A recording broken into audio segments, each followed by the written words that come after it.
Thank you very much, fellow Kenyans. Today, I want to speak about the new university funding model. Kenyans, as you are aware, that education in this country is being made unbearable, is being made expensive by the current president, William Ruto. You're all aware what parents are going through, toiling, moiling, doing very odd jobs just for them to educate their children. Kenyans, we know that during President Ruto's time, education was free at the university. Why was education free at the university? We are all aware that during President Ruto's time, there was what we called boom. Boom was a grant that was given to students to be educated. Ruto was among the beneficiaries of boom.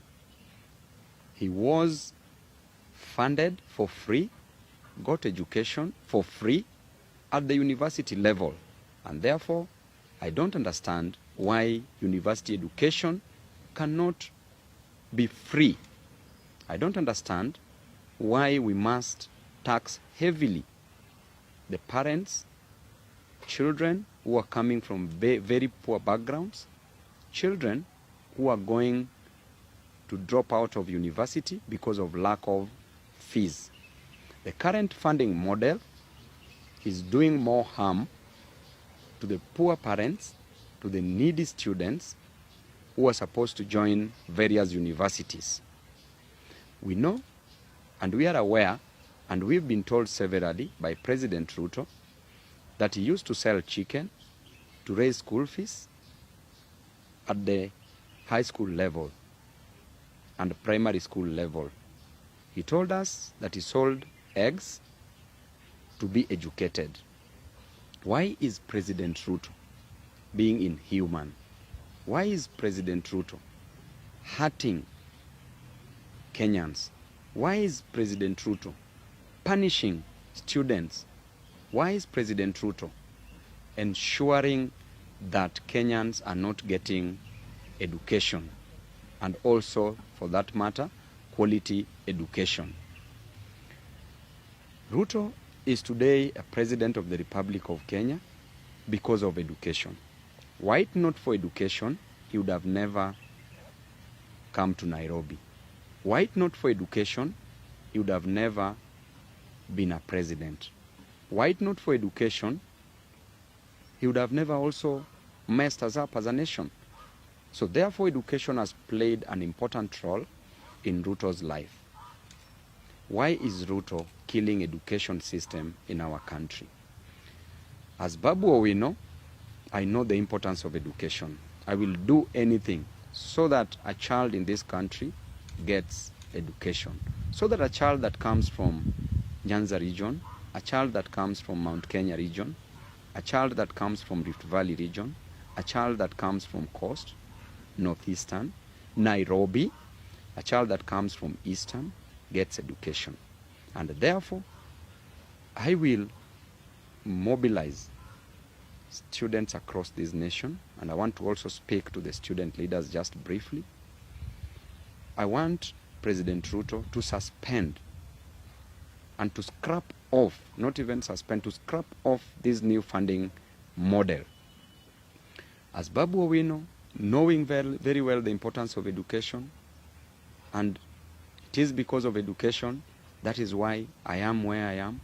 It is because of education, that is why I managed to come to Nairobi. It is because of education, that is why I studied. That is why I became a student leader. It is because of education, that is why I was elected as a member of parliament. And it is because of education that will make our children, the students, the comrades, make a difference in life. Education plays an important role in economic development. The role of education in building the economy of a state is by provision of new ideas, provision of the technical skills that is needed in every field. When you go to agriculture, you need education so that you can know in what ratio do you need to mix fertilizer, so that you can know how a land can be plowed to give you maximum yield and maximum productivity. If you go to hospitals in the health sector, you know the role of doctors, the role of nurses, the role of medics. If you go to any field, the engineers, we know what they do in this nation. Teachers, we know how they train pupils, learners, and all students. Therefore, education plays a very pivotal role. It is the fulcrum, it is the backbone of the economy in this nation. Therefore, education should never be messed up with. We should give it maximum priority. And so many students are not going to join universities.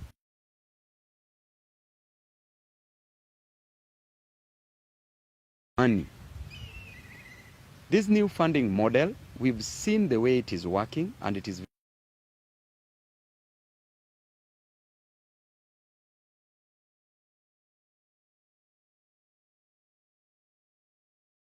will be discriminated upon based on their status in life. In Kenya, statistics from the Kenya Bureau of Standards clearly well that 85% of Kenyans come from very, very poor backgrounds. They are very poor, they can't afford. And therefore, if 85% of Kenyans come from very poor backgrounds, how then will a parent afford education? Even 9,000 Kenya shillings, a child is being sent away from high school because of 9,000 Kenya shillings in a year, because a parent cannot afford these 9,000 Kenya shillings. When you go to a mama mboga, to a boda boda rider who is earning only 100 shillings or 200 shillings in a day, this is a parent who cannot afford to educate one or two children. A student is sent home because of lack of 9,000. How will this parent afford over 10,000 in a year, over 20,000 in a year, over 100,000 in a year, over 200 to 300,000 in a year that the university education is offering? The Truto is making sure that these parents are paying exorbitantly for education. I want to come back to the relevant examples. So many mothers, so many fathers, so many students have sent me their fee structure, have sent me messages. They have called me. We've talked to them. They can't afford education. They are talking on media. They are talking on social media. They are talking on both print and electronic media. And the message is simple, that they can't afford education. There was a mama mboga that was aired on TV the other day.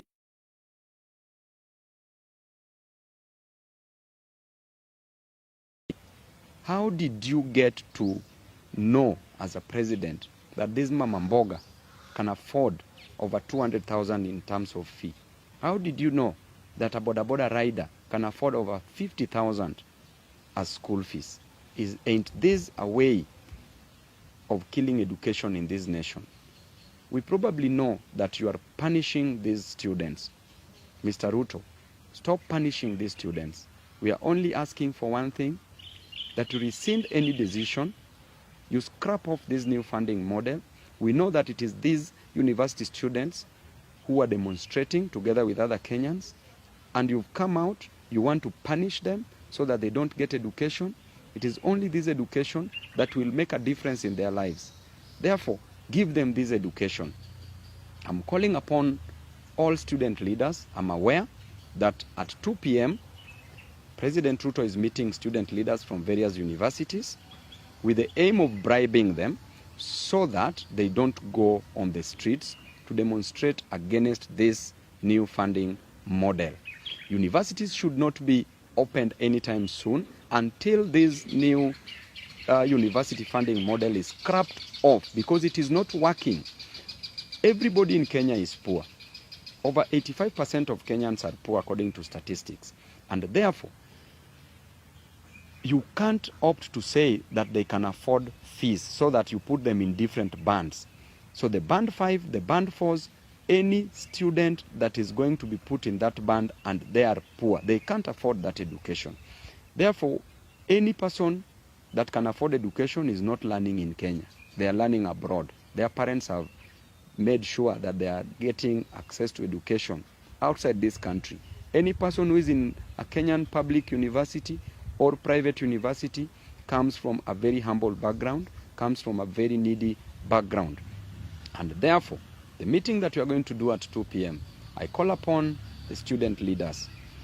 The way you are going to attend those meetings, please do not mess with the future of this nation. Do not mess with the education of this nation. It is only that education that will help us from the shackles of bondage. It is only through education that we shall come from the jaws of poverty. It is only that education that is going to ensure that our children get that which they deserve in life. It is only through that education that the economy of this nation can be built in provision of money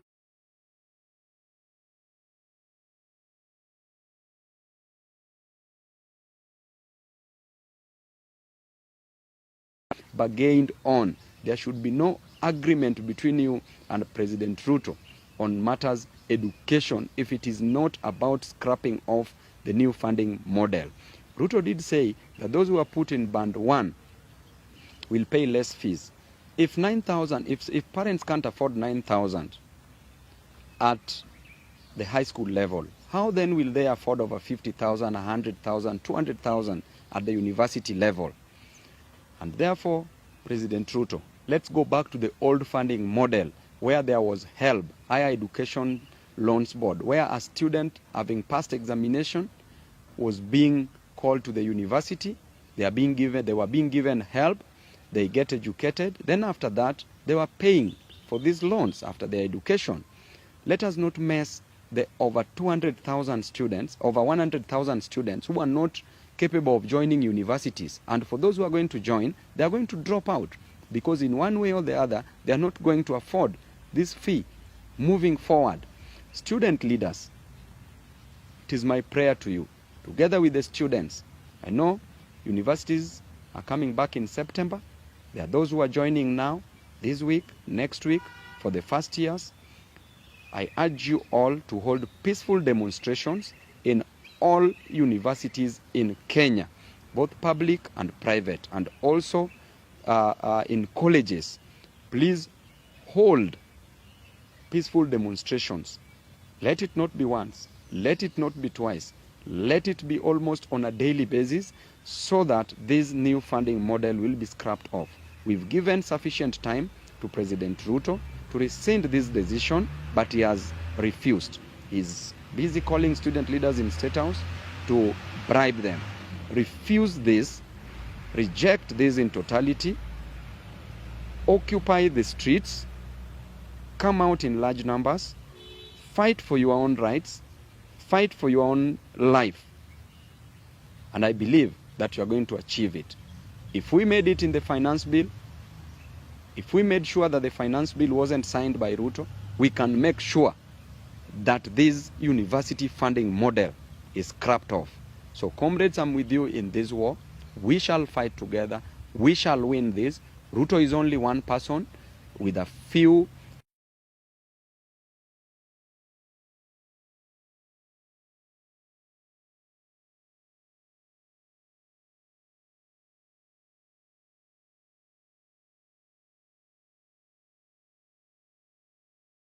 that shall come with this. We shall all go to the city of victory together. Let us do it once again. Student leaders, after State House, plan for demonstrations across universities in this country. Of course, peaceful demonstrations. Thank you and God bless you all. On that note, I also want to talk about the issue of the teachers' strike. The teachers who are striking have a right to strike. These teachers are not being paid sufficient salaries, yet Kenya has money, yet the president is taking loans day and night, yet the president is collecting taxes, revenue is streaming in to a tune of 5.1 billion Kenya shillings per day. Kenya makes approximately over 5 billion And therefore, the teachers who started teaching in this country should be added salaries. Those junior secondary school teachers should be confirmed and their salaries should be added, should be upgraded. For there are those teachers who are trained and many years now they are still at home. These teachers have been at home for over 10, 15 years. 2, 10, 15 years and even more. These teachers can't get jobs. Jobs must be created for these teachers because schools are available. The student-teacher ratio should be determined carefully.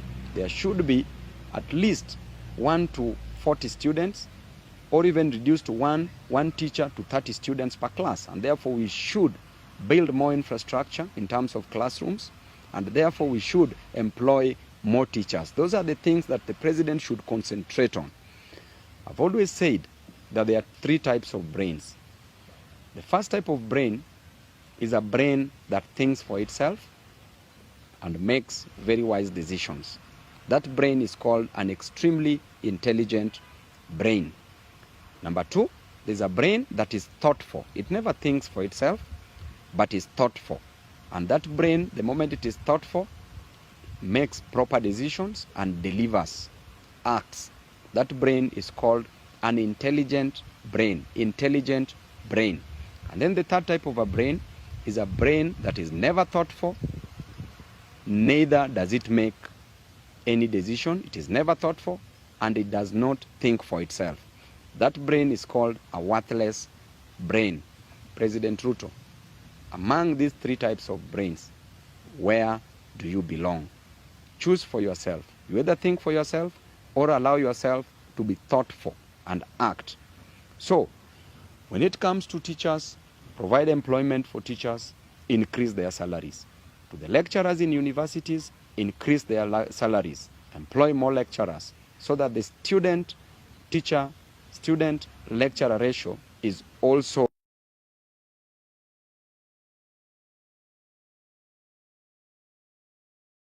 institutions of learning.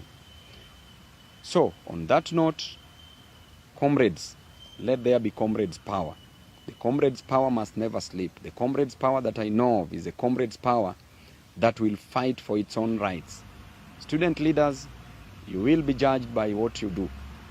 Please, come out. If you want to be a proper student leader, act. Be on the side of the people. Do not be on the side of the oppressor. Tibim.